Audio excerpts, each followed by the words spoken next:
এখানে কিন্তু আমি আনলিমিটেড ক্যারেক্টার ব্যবহার করতেছি, তোমরাও কিন্তু চাইলে সেটা করতে পারবা। যে কোনো ধরনের ক্যারেক্টারই কিন্তু তোমরা আনলিমিটেড ব্যবহার করতে পারবা। আর এটা কিন্তু বর্তমানে প্রচুর পরিমাণে ভাইরাল চলতেছে। যারা এটা নিয়ে ভিডিও ছাড়তেছে তাদের ভিডিও কিন্তু ফর দিতে যেতেছে।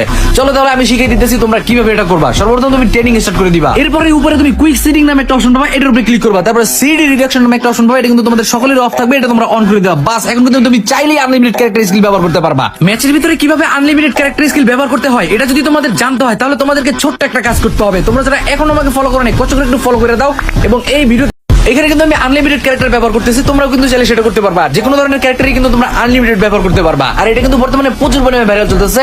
যারা এটা নিয়ে ভিডিও ছাড়তেছে তাদের ভিডিও কিন্তু ফর দিতে যেতেছে।